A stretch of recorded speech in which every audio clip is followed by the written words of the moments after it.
Also, I want to do a bit of a confession about my French and my French and Spanish. So the thing about my French and Spanish is I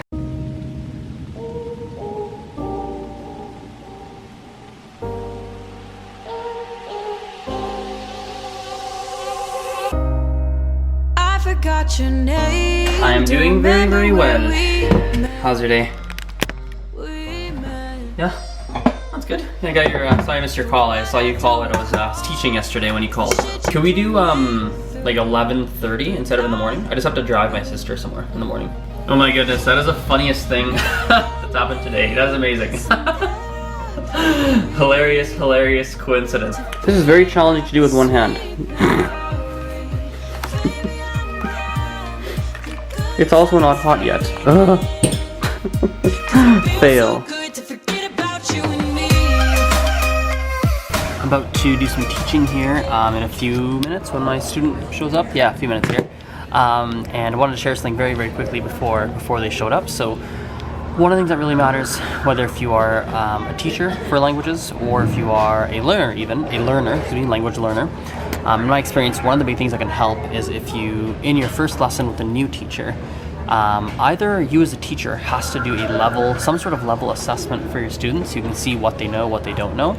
And for language learners, if you realize that your teacher's not done a proper level assessment of you, I highly recommend that you actually recommend it to go, hey, can we do some sort of exercises to help you understand kind of where my level is at, what I know, what I don't know, where my weaknesses are, where my strengths are, etc., etc., etc. I feel like it's a pretty important step. I know it sounds very basic, but yeah, it's a pretty crucial step when you have a new student, which I'm about to have today. So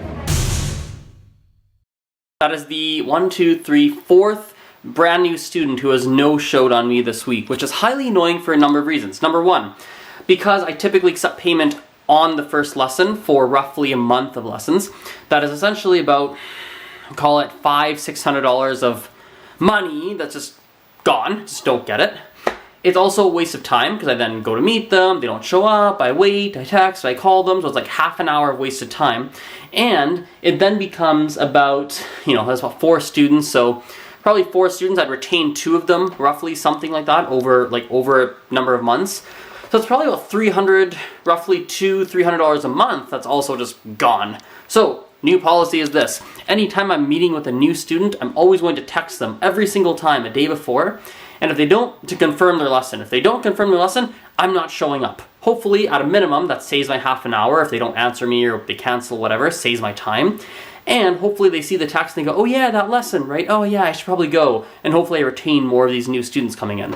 Yeah, I haven't really had that problem in the past, but this week has just made me instill and start this new policy. Ugh. Let me be direct with you. Mandarin is a hard language. No question about it, it is very challenging. However, really every language is hard, essentially, right? It's like any skill. When you go learn a new skill, there's a learning curve to it, and you have to go through that learning curve, which then makes it challenging. And Mandarin is no different. Hola, hola, hola, hola, hola, hola, ¿cómo están? Espero que estén bien. Yo soy Azren.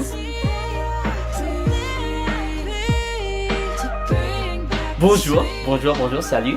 J'espère que vous allez bien, je suis Azren. Et aujourd'hui, on va discuter quelques sites web que tu peux utiliser pour apprendre ou pratiquer des langues.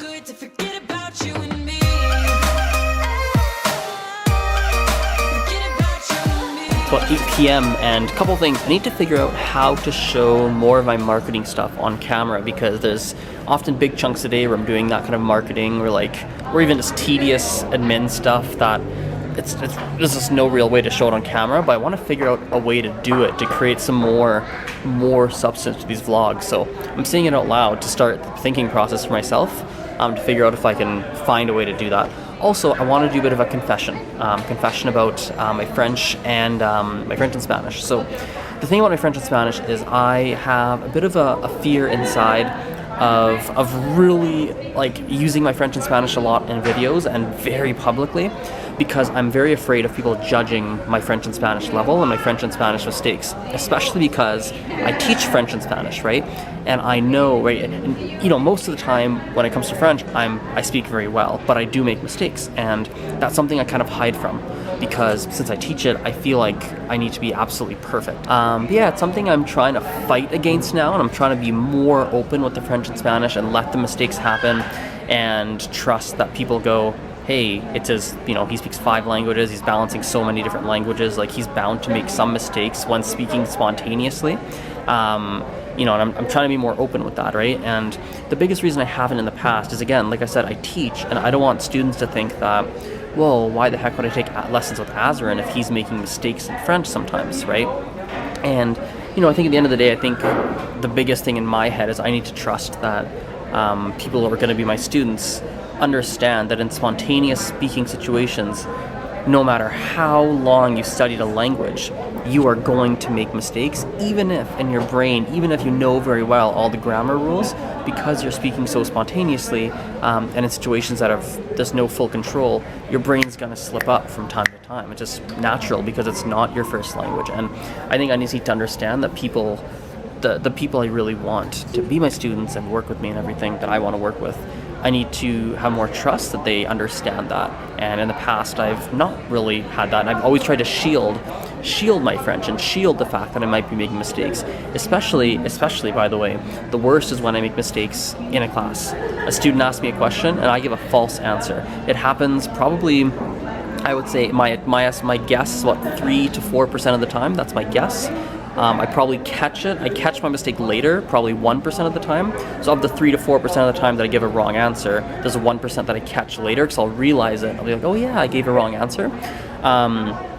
And so that's even worse, especially if I'm very public with my teaching. When I do my vlogs and you guys see my classes, I'm very, very, very scared of putting up a mistake public. And people are like, oh, that's wrong, AZREN. But again, something I want to start fighting against. And I have started fighting it on my Anchor. More on my Anchor, less on my YouTube.